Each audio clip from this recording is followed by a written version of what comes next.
Hello and welcome. My name is Chris Cann with Mining Journal, and with me I have Paul Atherley, Chairman of Angola-focused rare earth development group Pensana.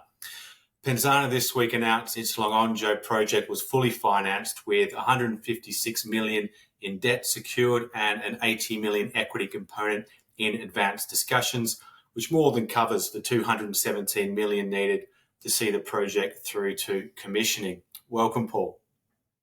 Welcome, Chris. Thank you. Nice to see you again.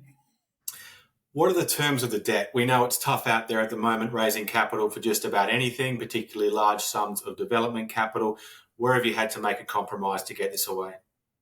So we haven't had to compromise. We've done it differently. So rather than doing the conventional project finance at the corporate level and doing a heavy dilutory raise, which we've seen many times before, we've chosen to finance the asset at the asset level. So this is a project financing at the asset level with equity at the asset level. And we in effect, will dilute down from around 84% of the subsidiary company to around 65% with the asset fully funded.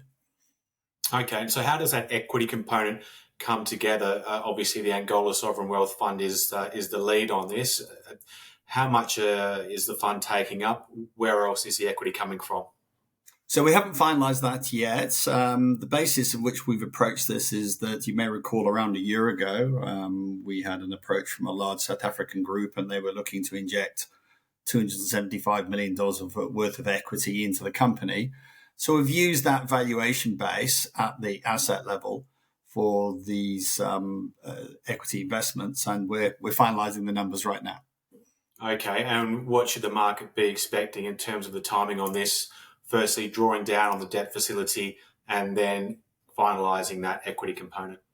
It's weeks rather than months. So we've got the term sheet away. We know what we've got to do. We've highlighted the three broad conditions precedent. That's we flagged the export credit guarantee that we need to finalise. We've discussed offtake, and then, of course, the equity component. So they're the three things that we need to get signed off, and then the debt's ready to go. We will almost certainly be drawing down the equity first before we draw down on the debt. But in order to get the debt in place, ready to go, they're the three things we need to do. Paul Atherley, that's all we've got time for, but thanks so much for joining us.